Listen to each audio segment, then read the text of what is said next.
ಓಂ ಪುಮಾನಗ್ನಿ ಪುಮಾನಿಂದ್ರ ಪುಮಾನ್ ದೇವ ಬೃಹಸ್ಪತಿ ಪುಮಾನ್ ಸಂಪುತ್ರಂ ವಿಂದಸ್ವ ತಂ ಪುಮಾನನುಜಾಯತಾಂ. ನನ್ನ ಸಮಸ್ತ ಪ್ರೀತಿಯ ಬಂಧು ಭಗಿನಿಯರಿಗೆ ಡಾಕ್ಟರ್ ಸುಕುಮಾರ್ ಶಾಸ್ತ್ರಿ ಮಾಡುವ ವಂದನೆಗಳು. ಬಂಧುಗಳೇ, ಬೆಂಗಳೂರಿನ ಮಿತ್ರರು ನನಗೆ ಫೋನ್ ಮಾಡಿ, ಶಾಸ್ತ್ರಿಗಳೇ, ನಿಮ್ಮ ಎಪಿಸೋಡನ್ನು ನಾವು ನಿರೀಕ್ಷಿಸಿದ್ದೆವು, ಈ ಸರ್ತಿ ಬರಲಿಲ್ಲ. ಹೌದು, ಎಲ್ಲ ರೀತಿಯ ಅಭಾವ ಮತ್ತು ಒತ್ತಡದಿಂದಾಗಿ ನಾನು ಎಪಿಸೋಡನ್ನು ಮಾಡಲು ಅಸಮರ್ಥನಾಗಿದ್ದೇನೆ. ಆದರೂ ಕೂಡ ಕರ್ತವ್ಯ ಮಾಡುವುದು ಮಾತ್ರ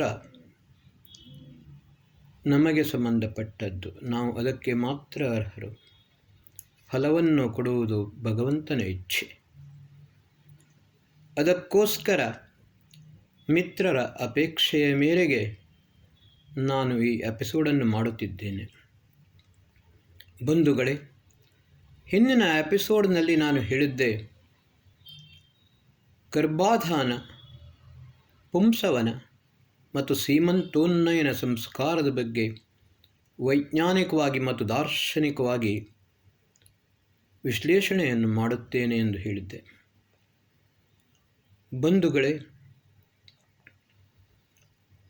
1947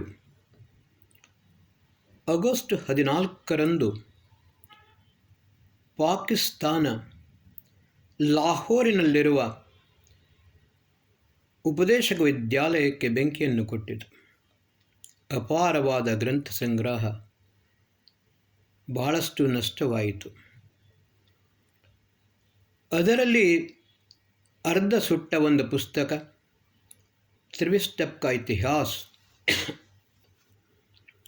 ಆ ಪುಸ್ತಕದಲ್ಲಿರುವ ಬಹಳಷ್ಟು ವಿಷಯವನ್ನು ನಾನು scientific thoughts of Veda and ಯೋಗದ 11ನೇ ಪಾರ್ಟ್ನಲ್ಲಿ ನಿಮಗೆ ತಿಳಿಸಿದ್ದೆ. ಬಂಧುಗಳೇ, ಹಿಂದಿನ ಎಪಿಸೋಡ್ಗಳಲ್ಲಿ ಹೇಳಿದ್ದೇನೆ, ಧ್ಯಾನಸ್ಥನಾದ ಶಿವ ಅವನು ತನ್ನ ಶಿಷ್ಯರಿಗೆ ಎಲ್ಲ ಜ್ಞಾನವನ್ನು ಕೊಟ್ಟು ಇಂದ್ರನಿಗೆ ಧನುರ್ವೇದವನ್ನು ಕಲಿಸಿ ತನ್ನ ಪಾಶುಪತಾಸ್ತ್ರವನ್ನು ಇಂದ್ರನ ಕೈಯಲ್ಲಿ ಕೊಟ್ಟ. ರಕ್ಷಣೆಯನ್ನು ಮಾಡುವ ಜವಾಬ್ದಾರಿ ನಿನ್ನದು ಎಂದು ಹೇಳಿದ. ಆದರೆ ಇಂದ್ರ ಕರ್ತವ್ಯದಿಂದ ಭ್ರಷ್ಟನಾದ. ಅದರ ಪರಿಣಾಮ ಎಲ್ಲ ಕಡೆಯಲ್ಲಿ ಅಸುರರ ಪ್ರಾಬಲ್ಯ ಜಾಸ್ತಿಯಾಯಿತು. ತ್ರಾಹಿ ತ್ರಾಹಿ ಸರ್ವತ್ರ ವ್ಯಾಪಿಸಿತು. ಅಂತಹ ಪರಿಸ್ಥಿತಿಯಲ್ಲಿ ಈ ಲೋಕದಲ್ಲಿ ವ್ಯಾಪಿಸಿದ ಭಯಾನಕತೆಯನ್ನು ತಪ್ಪಿಸುವುದಕ್ಕೋಸ್ಕರ ಇಂದ್ರ, ಆಚಾರ್ಯ ನಂದಿ, ದಿವೋದಾಸ್ ಧನ್ವಂತರಿ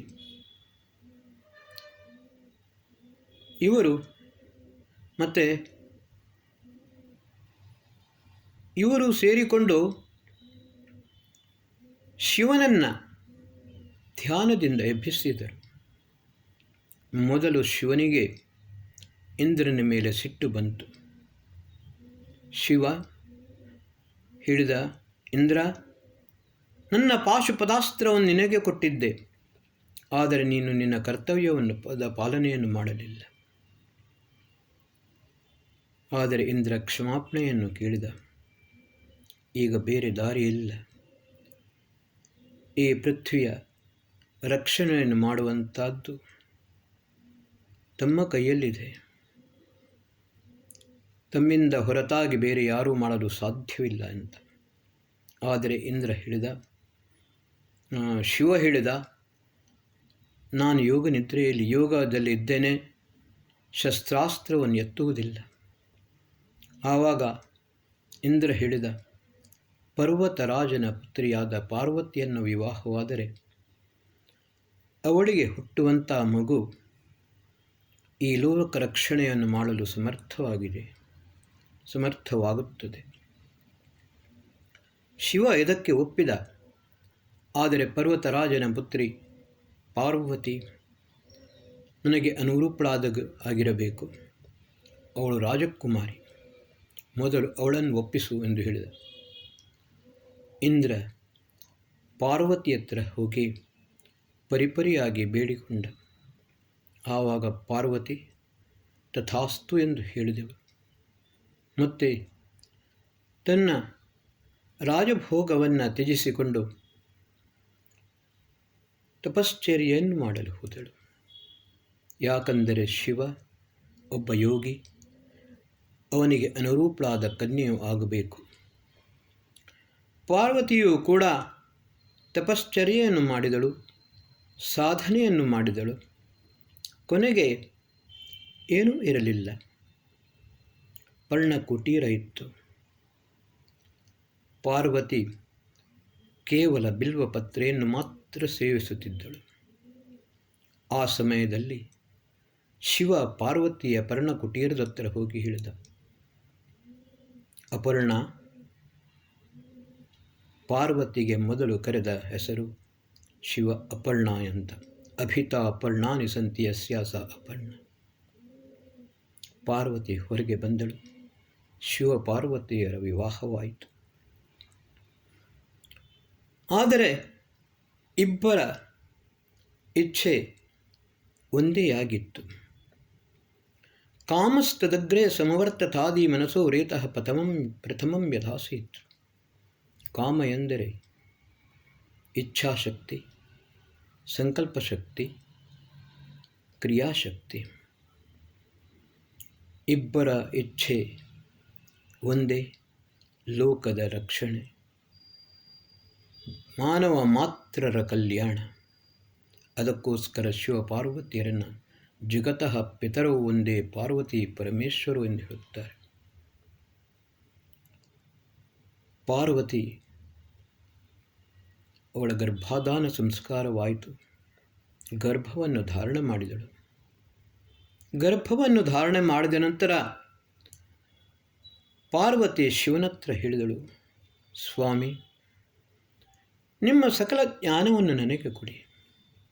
ವಿಶೇಷವಾಗಿ ಶಸ್ತ್ರಾಸ್ತ್ರಗಳನ್ನು ಪ್ರಯೋಗ ಮಾಡುವಂಥದ್ದು, ಯುದ್ಧದಲ್ಲಿ ನೈಪುಣ್ಯತೆಯನ್ನು, ಅಸುರರ ಸಂಹಾರವನ್ನು ಯಾವ ರೀತಿ ಮಾಡಬೇಕು ಎಂಬುದನ್ನು ತಾವು ದಯವಿಟ್ಟು ನನಗೆ ತಿಳಿಸಿ.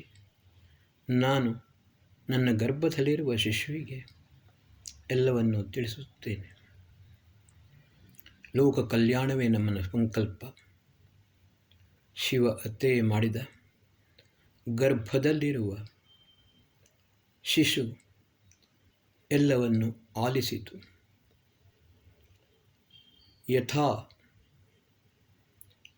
ತಾಯಿಯು ಏನನ್ನು ಬಯಸುತ್ತಾಳೋ ಮಗು ಕೂಡ ಅದೇ ಬಯಸುತ್ತದೆ. ಗರ್ಭಾಧಾನ ಸಂಸ್ಕಾರದ ನಂತರ ಎರಡನೆಯ ಸಂಸ್ಕಾರ ಬರುತ್ತದೆ, ಪುಂಸವನ ಸಂಸ್ಕಾರ. ಮೂರನೆಯ ತಿಂಗಳಿನಲ್ಲಿ ನಾವು ಪುಂಸವನ ಸಂಸ್ಕಾರವನ್ನು ಮಾಡುತ್ತೇವೆ.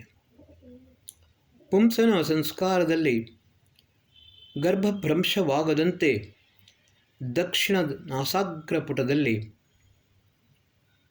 ಅಮೃತ ಬಳ್ಳಿ ಮತ್ತು ಗೋಳಿ ಮರದ ಜಟೆಯನ್ನು ಜಜ್ಜಿಕೊಂಡು ಅದರ ರಸವನ್ನು ಬಲಹೊಳ್ಳೆಯಲ್ಲಿ, ಗರ್ಭವತಿ ನಾರಿಯ ಬಲಹೊಳ್ಳೆಯಲ್ಲಿ ಅದರ ರಸವನ್ನು ಹಿಂಡಲಾಗುತ್ತದೆ. ಇದರಿಂದ ಗರ್ಭಭ್ರಂಶ, ಅಬಾರ್ಷನ್ ಆಗುವುದಿಲ್ಲ. 4ನೇ ತಿಂಗಳಿನಲ್ಲಿ ಶಿಶುವಿನ ಮನಸ್ಸು ನಿರ್ಮಾಣವಾಗುತ್ತದೆ. ಆ ಸಮಯದಲ್ಲಿ ಶಿಶುವಿಗೆ ತನ್ನ ಹಿಂದಿನ ಸಂಸ್ಕಾರಗಳ ಸ್ವಲ್ಪ ಸ್ವರೂಪಗಳು ಅಸ್ಪಷ್ಟವಾದ ರೀತಿಯಲ್ಲಿ ತಿಳಿಯುತ್ತದೆ.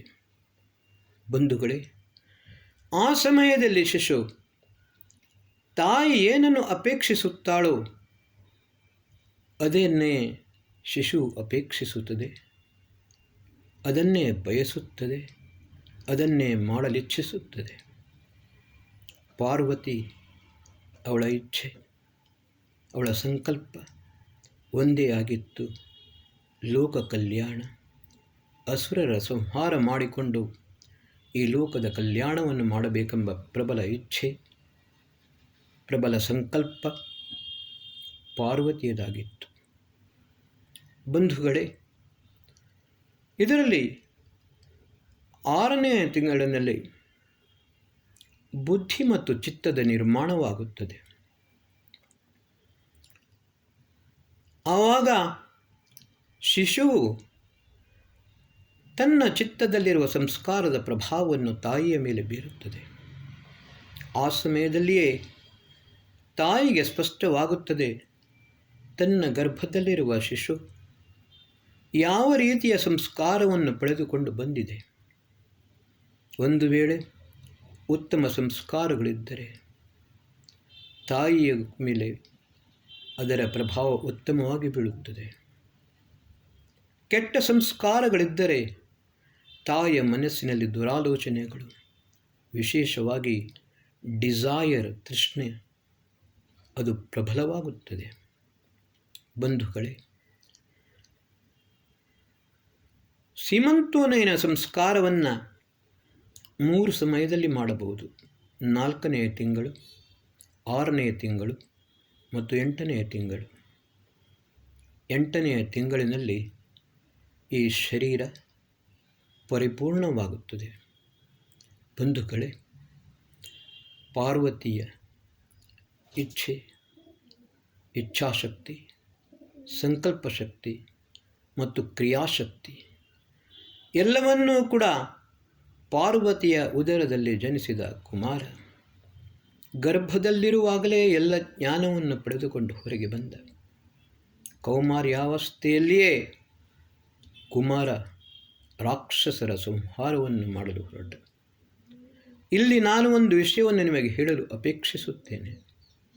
ಬಂಧುಗಳೇ, ಕುಮಾರನ ವಾಹನ ಮಯೂರ ಎಂದು ಹೇಳುತ್ತಾರೆ. ವಾಸ್ತವಿಕವಾಗಿ ಮಹರ್ಷಿ ಭಾರದ್ವಾಜರು ತಾವು ಬರೆದ ಬೃಹತ್ ವಿಮಾನಶಾಸ್ತ್ರದಲ್ಲಿ ಹಲವಾರು ರೀತಿಯ ವಿಮಾನಗಳ ವರ್ಣನೆಯನ್ನು ಮಾಡಿದ್ದಾರೆ. ಆದರೆ ಅದರಲ್ಲಿ 3 ಪ್ರಮುಖವಾದದ್ದು. ಒಂದು ಪುಷ್ಪಕ ವಿಮಾನ, ಅದು ರಾವಣನ ಹತ್ತಿರ ಇತ್ತು. 2ನೆಯದು ಮಯೂರ ವಿಮಾನ. ಈ ಮಯೂರ ವಿಮಾನ ಕುಮಾರನಲ್ಲಿತ್ತು. 3ನೆಯದು ಶೇನಾಕೃತಿಯ ವಿಮಾನ, ಅಂದರೆ ಗರುಡ ವಿಮಾನ, ಅದು ವಿಷ್ಣುವಿನ ಹತ್ತಿರ ಇತ್ತು. ಬಂಧುಗಳೇ, ಈ 3 ವಿಮಾನಗಳು ಮಹರ್ಷಿ ಭರದ್ವಾಜರು ಬರೆಯುತ್ತಾರೆ, ಅಭೇದ್ಯ, ಯಾವುದೇ ಶಸ್ತ್ರಾಸ್ತ್ರಗಳಿಂದ ಭೇದವನ್ನು ಮಾಡಲು ಅಸಾಧ್ಯವಾದದ್ದು. ಅಷ್ಟು ಮಾತ್ರವಲ್ಲ, ಇದು ಆಕಾಶದಲ್ಲಿಯೂ ಹಾರಬಲ್ಲದು, ನೆಲದ ಮೇಲೆಯೂ ಚಲಿಸಬಲ್ಲದು, ಜಲದಲ್ಲಿಯೂ ಕೂಡ ಸಂಚರಿಸಬಲ್ಲದು. ಅಂತಹ ಉತ್ಕೃಷ್ಟವಾದ ವಿಮಾನ. ಆ ವಿಮಾನವನ್ನು ಕುಮಾರ ವಿಮಾನದಲ್ಲಿ ಹತ್ತಿದ. ಅದರ ಮೊದಲು ಶಿವಪಾರ್ವತಿ ತಂದೆ ತಾಯಿಯರ ಆಶೀರ್ವಾದವನ್ನು ಪಡೆದುಕೊಂಡು ತಂದೆಯ ಪಾಶುಪತಾಸ್ತ್ರವನ್ನು ಹಿಡಿದುಕೊಂಡು ಏಕಾಂಗಿಯಾಗಿ ಸಮಸ್ತ ರಾಕ್ಷಸರ ಸಂಹಾರವನ್ನು ಮಾಡಿ ಲೋಕದ ಕಲ್ಯಾಣವನ್ನು ಮಾಡಿದ. ಬಂಧುಗಳೇ, ಗರ್ಭಾಧಾನದ ಸಂಸ್ಕಾರ, ಪುಂಸವನ ಸಂಸ್ಕಾರ ಮತ್ತು ಸೀಮಂತೋನ್ನಯನ ಸಂಸ್ಕಾರ ಬಹಳ ಉತ್ಕೃಷ್ಟವಾದದ್ದು. ಇನ್ನೊಂದು ಉದಾಹರಣೆಯನ್ನು ನಿಮಗೆ ಕೊಡುತ್ತೇನೆ. ರಾಕ್ಷಸ ವಿರೋಚನ. ರಾಕ್ಷಸ ವಿರೋಚನನಿಗೆ ಲಂಕೆಯ ಮೇಲೆ ಪ್ರಬಲವಾದ ಇಚ್ಛೆ ಇತ್ತು. ಯಾವುದೇ ರೀತಿಯಲ್ಲಿ ಆ ಲಂಕೆಯನ್ನು ಪಡೆಯಬೇಕೆಂದು ಪ್ರಬಲ ಇಚ್ಛೆಯಿಂದ ತನ್ನ ಮಗಳಾದ ಕೇಕಸಿಯನ್ನು ಕಳುಹಿಸಿದ. ನಿಮಗೆ ಗೊತ್ತಿದೆ, ರಾವಣ ಪೌಲಸ್ತ್ಯ ಎಂದು ಹೇಳುತ್ತಾರೆ. ಮಹರ್ಷಿ ಪುಲಸ್ತ್ಯುವಿನ ಮಗ ಮಹರ್ಷಿ ವಿಶ್ರವಸ, ಮಹರ್ಷಿ ವಿಶ್ರವಸನ ಮಗ ರಾವಣ. ಆದರೆ ಮಹರ್ಷಿ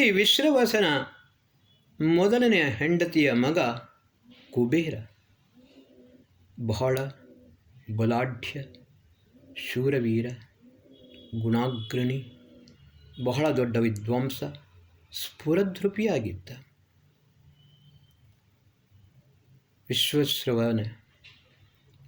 ವಿಶ್ರವಸನ ಪತ್ನಿ ಒಬ್ಬನೇ ಮಗ, ಪುತ್ರರತ್ನ ತನಗೆ ಸಾಕು ಎಂದು ಹೇಳಿಕೊಂಡು ಪತಿಯಿಂದ ಸ್ವಲ್ಪ ದೂರವಾಗಿ ಬೇರೆ ಒಂದು ಪರ್ಣಕುಟೀರವನ್ನು ಕಟ್ಟಿಕೊಂಡು ಅಲ್ಲಿ ಯೋಗ ಸಾಧನೆಯನ್ನು ಮಾಡುತ್ತಿದ್ದಳು.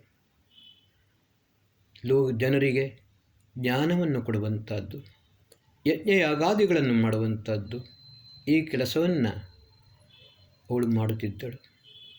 ಬಂಧುಗಳೇ, ವಿರೋಚನ ತನ್ನ ಮಗಳು ಕೇಕಸಿಯನ್ನು ಕಳುಹಿಸಿದ.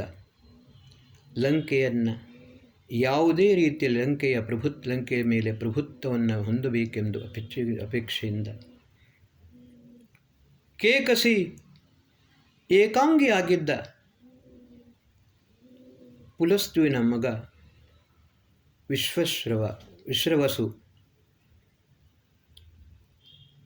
ಅವನನ್ನು ಮಹರ್ಷಿಗಳು ಬಹಳ ಏಕಾಂಗಿಯಾಗಿದ್ದರು, ತಪಸ್ಸನ್ನು ಮಾಡುತ್ತಿದ್ದರು.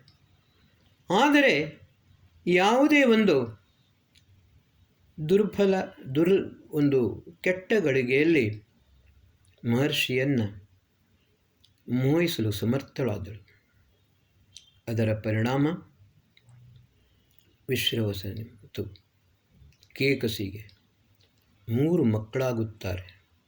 ಮೊದಲನೆಯವ ರಾವಣ, ಎರಡನೆಯವ ಕುಂಭಕರ್ಣ, ಮೂರನೆಯವಳು ರಾಕ್ಷಸಿ ಶೂರ್ಪಣಖೆ. 3 ಮಕ್ಕಳು ಕೂಡ ರಾಕ್ಷಸರಾದರು.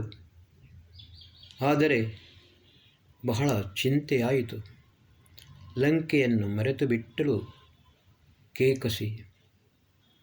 ಪತಿ ಹತ್ತಿರ ಹೋಗಿ ಹೇಳಿದಳು, ಪತಿದೇವ, ನಾನು ಕುಬೇರನಂತಹ ಪುತ್ರರತ್ನನನ್ನು ಪಡೆಯಲು ಅಪೇಕ್ಷಿಸಿಕೊಂಡು ಬಂದಿದ್ದೆ. ಆದರೆ ನನಗೆ ಹುಟ್ಟಿದ್ದು 3 ರಾಕ್ಷಸರು.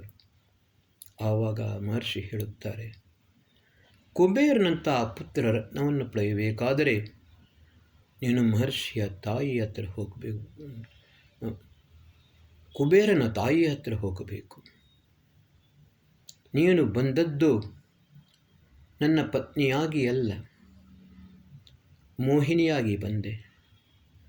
ಕೆಟ್ಟ ಗಳಿಗೆಯಲ್ಲಿ ನನ್ನನ್ನು ನೀನು ಆಕರ್ಷಿಸಿ ರಾಕ್ಷಸರನ್ನು ಪಡೆದೆ. ಇವಾಗ ಕುಬೇರನಂಥ ಮಗನನ್ನು ಪಡೆಯಬೇಕಾದರೆ ಕುಬೇರನ ತಾಯಿ ಹತ್ತಿರ ಹೋಗು ಎಂದು ಹೇಳುತ್ತಾರೆ. ಕುಬೇರನ ತಾಯಿ ಯೋಗ ಸಾಧನೆಯಲ್ಲಿದ್ದಳು. ಕೇಕಸಿ ಪ್ರತೀಕ್ಷೆಯನ್ನು ಮಾಡುತ್ತಾಳೆ. ಹಲವು ಕಾಲ ಪ್ರತೀಕ್ಷೆ ಮಾಡಿದ ನಂತರ ಸಮಾಧಿಯಿಂದ ಕುಬೇರನ ತಾಯಿ ಹೇಳುತ್ತಾಳೆ. ಆ ಸಮಯದಲ್ಲಿ ಅವಳ ಕಾಲಿಗೆ ಬೆಳೆದು ಕೇಕಸಿ ಹೇಳುತ್ತಾಳೆ, ಅಕ್ಕ, ನಾನು ಬಹಳ ದೊಡ್ಡ ತಪ್ಪನ್ನು ಮಾಡಿದೆ, ನನ್ನನ್ನು ದಯವಿಟ್ಟು ಕ್ಷಮಿಸು. ನನಗೆ ಕುಬೇರನಂಥ ಪುತ್ರರತ್ನ ಬೇಕು. ಆವಾಗ ಕುಬೇರನ ತಾಯಿ ಅವಳಿಗೆ ಸಮಾಧಾನ ಮಾಡಿ 3 ವರ್ಷಗಳಷ್ಟು ಕಾಲ ಅವಳಿಗೆ ಉಪದೇಶವನ್ನು ಮಾಡಿಸುತ್ತಾಳೆ. 3 ವರ್ಷಗಳಷ್ಟು ಕಾಲ ವೇದಾಧ್ಯಯನ, ಯೋಗ ಸಾಧನೆ, ತಪಶ್ಚರ್ಯೆ ಎಲ್ಲವನ್ನ ಕೇಕಸಿ ಮಾಡಿಕೊಂಡು ಪುನಃ ಹಿಂತಿರುಗುತ್ತಾಳೆ ವಿಶ್ರವಸನ ಹತ್ರ. ಆವಾಗ ವಿಶ್ರವಸ ಪುನಃ ಸ್ವಾಗತಿಸುತ್ತಾರೆ. ಅದರಿಂದಲೇ ಉತ್ಪನ್ನನಾದ ಕೇಕಸಿಯ ಪುತ್ರ ವಿಭೀಷಣ. ಗರ್ಭಾಧಾನ ಸಂಸಾರದ ಮಹತ್ವ ಇದೆ. ಪುಮಾನ್ ಅಗ್ನಿ, ಪುಮಾನ್ ಇಂದ್ರ, ಪುಮಾನ್ ದೇವ ಬೃಹಸ್ಪತಿ. ಪುಮಾನ್ ಶ್ರೇಷ್ಠ ಅಗ್ನಿ.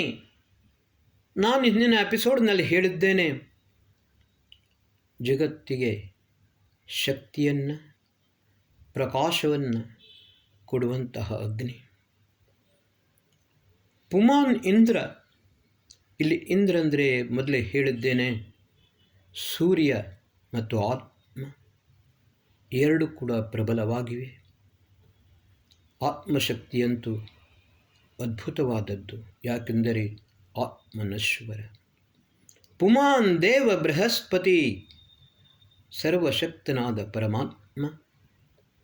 ಅದರಂತೆ ಪರಮಾತ್ಮನ ಸತ್ಯ ಜ್ಞಾನ, ಸಕಲ ಜ್ಞಾನದ ಭಂಡಾರವಾಗಿದ್ದ ವೇದಗಳು ಇವೆಲ್ಲವೂ ಕೂಡ ಸಮರ್ಥವಾಗಿವೆ.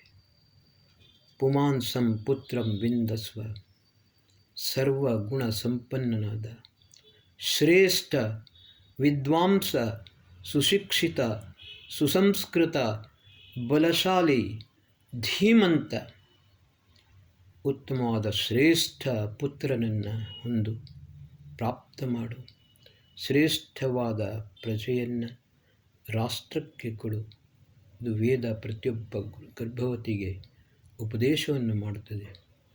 ಒಂದು ಸಲ ಮಾತ್ರವಲ್ಲ, ತಂ ಪುಮಾನನು ಜಾಯತಾಂ, ಮುಂದೆ ನಿನ್ನ ಗರ್ಭದಲ್ಲಿ ಜನಿಸುವ ಮಕ್ಕಳು ಕೂಡ ಅತ್ಯಂತ ಉತ್ಕೃಷ್ಟ ಮತ್ತು ಶ್ರೇಷ್ಠರಾಗಲಿ. ಬಂಧುಗಳೇ, ಇದನ್ನು ಸರಿಯಾಗಿ ಅರ್ಥ ಮಾಡಿಕೊಳ್ಳಬೇಕು. ಈ ಗರ್ಭಾಧಾನ ಸಂಸ್ಕಾರ ಇದನ್ನು ಯದ್ಭಾವೋ ತದ್ಭವತಿ ಎಂದು ಹೇಳುತ್ತಾರೆ. ಇದು ನಿಜವಾಗಿ ಸ್ತ್ರೀಗೆ ಹೇಳುವಂಥದ್ದು. ಏಕೆಂದರೆ ಮಾತಾ ನಿರ್ಮಾತೃ ಭವತಿ, ಅವಳು ನಿರ್ಮಾಣವನ್ನು ಮಾಡುವವಳು. ಸ್ತ್ರೀ ಬ್ರಹ್ಮ ಬಭೂಯಿತಃ, ಭಗವಂತ ಸ್ತ್ರೀಗೆ ಕೊಡುವ ಒಂದು ವಿಶೇಷವಾದ ಶಕ್ತಿ. ಎಂಥವನನ್ನೂ ಕೂಡ ಅವಳು ಉತ್ತಮವಾದ ಮಾನವರತ್ನನನ್ನು, ಪುರುಷ ಶ್ರೇಷ್ಠನನ್ನು ನಿರ್ಮಾಣ ಮಾಡಲು ಸಾಧ್ಯವಿದೆ. ರಾಮನು ಕೌಸಲ್ಯೆಯ ಗರ್ಭದಲ್ಲಿ ಜನಿಸಿದ, ಕೃಷ್ಣ ದೇವಕಿಯ ಗರ್ಭದಲ್ಲಿ ಜನಿಸಿದ. ಸತ್ಯಕಾಮ ಜಾಬಾಲ, ಮಹರ್ಷಿ ಸತ್ಯಕಾಮ ಜಾಬಾಲ, ಯಾರಿಗೂ ಗೊತ್ತಿಲ್ಲ ಅವನ ಹೆಸರು ಸತ್ಯಕಾಮ ಅಂತ. ತಾಯಿಯ ಹೆಸರು ಜಬಾಲ. ಆದರೆ ಆ ಜಬಾಲಾಳ ಮಗ ಮಹರ್ಷಿ ಸತ್ಯಕಾಮ ಜಾಬಾಲ ಎಂದು ಖ್ಯಾತನಾದ. ಇದೇ ತಾಯಿಯ ಮಾತೃತ್ವದ ಶಕ್ತಿ. ಈ ಮಾತೃತ್ವದ ಶಕ್ತಿ ಬರುವುದಂಥದ್ದು ಸಂಸ್ಕಾರಗಳಿಂದ. ಗರ್ಭಾಧಾನ ಸಂಸ್ಕಾರ, ಪುಂಸವನ ಸಂಸ್ಕಾರ, ಸೀಮಂತೋನ್ನಯನ ಸಂಸ್ಕಾರ. ಸೀಮಂತೋನ್ನಯನ ಸಂಸ್ಕಾರದಲ್ಲಿ ಪತಿಯಾದವನು ಪತ್ನಿಯ ಶೃಂಗಾರವನ್ನು ಮಾಡುತ್ತಾನೆ, ತಲೆಯನ್ನು ಬಾಚುತ್ತಾನೆ. ಬಾಚಿಕೊಂಡು ಹೀಗೆ ಇಲ್ಲಿ ಆ ಒಂದು ಸ್ಯಾಯಿಗೆ ಕಾಂಟೆ ಅಂತ ಹೇಳುತ್ತಾರೆ. ಹಂದಿಯ ಮುಳ್ಳು ಹಂದಿಯ ಮುಳ್ಳು, ಇಲ್ಲದಿದ್ದರೆ ವಿಶೇಷವಾದ ಒಂದು ವನಸ್ಪತಿ, ಅದರಿಂದಲೂ ಬಾಚುತ್ತಾರೆ. ಇದರ ಪ್ರತೀಕ ಏನು ಅಂತ ಹೇಳಿದರೆ, ಇಲ್ಲಿ ಇರುವಂಥದ್ದು ಮೈಂಡ್, ಇಲ್ಲಿ ಇರುವಂಥದ್ದು ಬ್ರೈನ್. ಈ ಮನಸ್ಸನ್ನು ಬ್ರೈನಿನೊಂದಿಗೆ ಸಂಯುಕ್ತ ಮಾಡುವಂಥದ್ದು. ಮನುಷ್ಯನ ಬ್ರೈನ್ ಶರೀರವನ್ನು ಎಲ್ಲ ಕ್ರಿಯೆಯನ್ನು ಮಾಡಲು ಸಮರ್ಥವಾಗುತ್ತದೆ. ಆದರೆ ಅದರೊಟ್ಟಿಗೆ ಮನಃಶಕ್ತಿ, ಚಿತ್ತಶಕ್ತಿ, ಬುದ್ಧಿಶಕ್ತಿ ಸಂಯುಕ್ತವಾಗದಿದ್ದರೆ ಮನುಷ್ಯನು ಯಾವ ರೀತಿಯ ಪ್ರಮಾದಗಳನ್ನು ಮಾಡಲು ಸಾಧ್ಯ, ಅದನ್ನು ನಾವು ಹೇಳಲು ಸಾಧ್ಯವಿಲ್ಲ. ಅದು ಕೂಡ ಇವತ್ತಿನ ದಿವಸ AI, ಆರ್ಟಿಫಿಷಿಯಲ್ ಇಂಟೆಲಿಜೆನ್ಸಿ.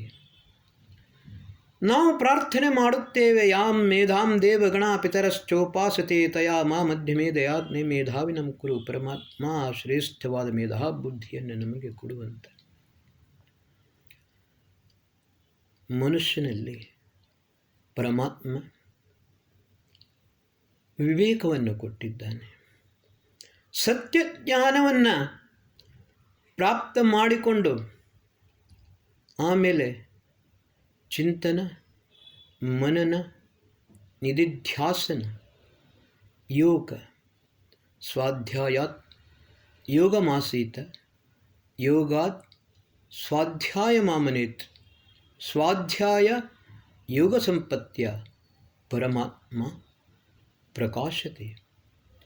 ಮನುಷ್ಯನು ಈ ಪರಮಾತ್ಮನು ಕೊಟ್ಟ ಯಾವ ಜ್ಞಾನವಿದೆ, ಧಿಯೋ ಯೋ ನಃ ಪ್ರಚೋದಯಾತ್, ಆ ಮೇಧಾ ಬುದ್ಧಿ ಸತ್ಕರ್ಮದ ಕಡೆಗೆ ಪ್ರೇರೇಪಿಸಿದಾಗ, ಸತ್ಕರ್ಮವನ್ನೇ ನಿರಂತರವಾಗಿ ಮಾಡಿದಾಗ, ಕುರುವನ್ನೇವೇಹ ಕರ್ಮಾಣಿ ಜಿಜೀವಿಷೇತ್ ಶತಂ ಸಮಾಹ ಏವಂ ತ್ವಯಿ ನಾಣ್ಯತೆ ತೋಸ್ತಿ ನ ಕರ್ಮ ಲಿಪ್ಯತೆ ನೇರಿ. 100 ವರ್ಷಗಳಷ್ಟು ಕಾಲ ಶ್ರೇಷ್ಠ ಕರ್ಮಗಳನ್ನು ಮಾಡುತ್ತಾ ಹೋಗು, ಆವಾಗ ನೀನು ಕರ್ಮ ವಿಪಾಕದ ಬಂಧನದಲ್ಲಿ ಸಿಲುಕುವುದಿಲ್ಲ. ಬಂಧುಗಳೇ, ಇದೇ ಆತ್ಮನ ಪ್ರಬಲ ಇಚ್ಛೆ. ಕರ್ಮ ವಿಪಾಕದಿಂದ ಮುಕ್ತನಾಗಿ ಭಗವಂತನ ಸಾನ್ನಿಧ್ಯವನ್ನು ಹೊಂದುವಂಥದ್ದು, ಶ್ರೇಷ್ಠವಾದ ಮಾನವ ಆಗುವಂಥದ್ದು. ಇದು ಆತ್ಮನ ಇಚ್ಛೆ. ಎಲ್ಲರಿಗೂ ಕೂಡ ಈ ಇಚ್ಛೆಯನ್ನು ಮನುಷ್ಯನು ಈಡೇರಿಸಬೇಕಾದರೆ ಅದರ ತಾಯಿಯ ಸಹಕಾರ ಅತ್ಯಂತ ಅವಶ್ಯಕ. ಇವತ್ತಿನ ದಿವಸ ಈ ಟಿ ವಿಯಲ್ಲಿ ತೋರಿಸುವಂತಹ ಯಾವ ಸೀರಿಯಲ್ಗಳಿವೆ, ಅದು ಸೀರಿಯಲ್ಗಳಲ್ಲ, ಸೀರಿಯಲ್ ಕಿಲ್ಲರ್. ಬಹಳ ವಿಕೃತವಾದ, ಅತ್ಯಂತ ವಿಕೃತವಾದದನ್ನು ತೋರಿಸುತ್ತಿದ್ದಾರೆ. 24 ಗಂಟೆಯೂ ಕೂಡ ಈ ಸೀರಿಯಲ್ ಕಿಲ್ಲರ್ ನಡೆಯುತ್ತಾ ಇರುತ್ತದೆ. ಜನರು ಆಸಕ್ತಿಯಿಂದ, ಅದರಲ್ಲಿಯೂ ಕೂಡ ಮಹಿಳೆಯರು ವಿಶೇಷವಾಗಿ ಆಸಕ್ತಿಯನ್ನು ಹೊಂದುತ್ತಾರೆ. ಒಬ್ಬಳು ಸ್ತ್ರೀ DSP ಬಹಳ ದುಃಖದಿಂದ, ಖೇದದಿಂದ ಉತ್ತರ ಕರ್ನಾಟಕದಲ್ಲಿ ಹೇಳಿದರು, ದಯವಿಟ್ಟು ಈ ಸೀರಿಯಲ್ಗಳನ್ನು ನೋಡಬೇಡಿ. ಶರೀರದ ಮನುಷ್ಯನ ಪಾರಿವಾರಿಕ ಹಿಂಸೆ ಅತ್ಯಂತ ಹೆಚ್ಚುತ್ತಾ ಇದೆ. ಯಾವುದೇ ಪರಿವಾರವೂ ಕೂಡ ಸುರಕ್ಷಿತವಾಗಿಲ್ಲ. ಮನೆಯ ಒಳಗೆ ಇರುವ ಕೂಡ ಹಿಂಸೆಗಳು ಜಾಸ್ತಿಯಾಗುತ್ತಾ ಇದೆ. ಪರಿವಾರಗಳು ನಷ್ಟವಾಗುತ್ತಾ ಇವೆ. ಮಕ್ಕಳು ದಾರಿ ತಪ್ಪಿಕೊಂಡು ಚಿಕ್ಕ ಚಿಕ್ಕ ಪ್ರಾಯದಲ್ಲಿಯೇ ಹಲವಾರು ಕೆಟ್ಟ ಕೆಲಸಗಳನ್ನು ಮಾಡುತ್ತಿದ್ದಾರೆ. ಮೈಸೂರಿನಲ್ಲಿ ಆಶ್ಚರ್ಯವಾಗುತ್ತದೆ, 5ರಿಂದ 8 ವರ್ಷದ ಮಕ್ಕಳು ಕೈಯಲ್ಲಿ ಚೂರಿಯನ್ನು ಹಿಡಿದುಕೊಂಡು ಜಗಳವನ್ನು ಮಾಡಿದ್ದಾರೆ. ಇದಕ್ಕೆ ಕಾರಣರು ಯಾರು? ಈ TV ಸೀರಿಯಲ್ಗಳನ್ನು ನೋಡುವವರು. ಅವರ ಮನಸ್ಸಿನಲ್ಲಿ ಅದೇ ರೀತಿಯ ಕೆಟ್ಟ ಭಾವನೆಗಳು ನಿರಂತರವಾಗಿ ಬರುತ್ತಾ ಇರುತ್ತವೆ. ವೇದ ಯಾವ ಷೋಡಶ ಸಂಸ್ಕಾರದಲ್ಲಿ ಗರ್ಭಾಧಾನ, ಪುಂಸವನ ಮತ್ತು ಸೀಮಂತೋನಯನ ಸಂಸ್ಕಾರ, ಈ 3 ಸಂಸ್ಕಾರದಿಂದ ಗರ್ಭದಲ್ಲಿರುವ ಶಿಶು ಉತ್ಕೃಷ್ಟವಾಗಿ, ಗರ್ಭದಲ್ಲಿರುವಾಗಲೇ ಮಗು ಉತ್ಕೃಷ್ಟವಾಗಲು ಸಾಧ್ಯ. ಆಮೇಲೆ ಮುಂದಿನ ಕೆಲಸವನ್ನು ಆಚಾರ್ಯನಾದವನು ಮಾಡುತ್ತಾನೆ. ಅದಕ್ಕೋಸ್ಕರ ಬಂಧುಗಳೇ, ಈ ಸಂಸ್ಕಾರದ ಮಹಿಮೆಯನ್ನು, ಮಹತ್ವವನ್ನು ನಿಮ್ಮ ಮುಂದೆ ಇಟ್ಟಿದ್ದೇನೆ. ನಿಮ್ಮೆಲ್ಲರ ಮುಂದೆ ಒಂದೇ ನನ್ನ ಪ್ರಾರ್ಥನೆ, ಈ ವಿಶ್ವದ ಭವಿಷ್ಯ ನಿಮ್ಮ ಕೈಯಲ್ಲಿದೆ. ಸ್ತ್ರೀಯರೇ, ಶ್ರೇಷ್ಠವಾದ ಪುತ್ರಿಯರನ್ನು ಜನ್ಮ ಕೊಡಿ, ನಿರ್ಮಾಣ ಮಾಡಿ. ಇವತ್ತಿನ ದಿವಸ ಯುದ್ಧೋನ್ಮಾದ, ಮಹಾಮದ, ಅದರೊಟ್ಟಿಗೆ ಉನ್ಮಾದ. ಯಾವಾಗ ನೀವು ನೋಡುತ್ತೀರಿ ಒಂದು ಸಲಗ ಆನೆ ಮದವೇರುತ್ತದೆ, ಆಮೇಲೆ ಉನ್ಮಾದವಾಗುತ್ತದೆ, ಅದರ ಪರಿಣಾಮ ಏನು ಎಂದು ಹೇಳಿಕೊಂಡು ನೀವು ಪ್ರತ್ಯಕ್ಷವಾಗಿ ನೋಡಿದ್ದೀರಿ. ನೋಡುತ್ತಾ ಇರುತ್ತೀರಿ. ಇದಂತೂ ಈಗ ವಿಶ್ವದಲ್ಲಿ ಆಗುತ್ತಾ ಇರುವುದು ಅದೇ. ಇದರ ಪರಿಣಾಮ ಎಷ್ಟು ಭಯಾನಕ ಅದು ಭವಿಷ್ಯತ್ತಿನಲ್ಲಿಯೇ ಹೇಳಿದೆ. ಅದನ್ನು ಮುಂದೆ ಏನು ಬೇಕಾದರೂ ಆಗಲು ಸಾಧ್ಯ. ಹೇಗೆ ತಪ್ಪಿಸುವುದು ಗೊತ್ತಿಲ್ಲ. ಆದರೆ ಭಾರತೀಯ ಸತ್ಯ ಸನಾತನ ವೈದಿಕ ಹಿಂದೂ ಧರ್ಮೀಯರು 197,29,49,128 ವರ್ಷಗಳಾಗಿ ಪರಮಾತ್ಮನು ಕೊಟ್ಟ ಶ್ರೇಷ್ಠ ಜ್ಞಾನ ವಿಜ್ಞಾನ ನಮ್ಮಲ್ಲಿದೆ. ಆ ಜ್ಞಾನವನ್ನು ಪಡೆದುಕೊಂಡು ನಾವು ಉತ್ತಮವಾದ ಮಾನವ ಜಗತ್ತನ್ನು ನಿರ್ಮಾಣ ಮಾಡೋಣ. ಇಂದ್ರಂ ವರ್ಧಂತೋ ಅಪ್ಸುರಃ ಅಪಘ್ನಂತ ರಾವಣಃ ಕೃಣ್ವಂತೋ ವಿಶ್ವಮಾರ್ಯಂ. ಓಂ ಶಂ.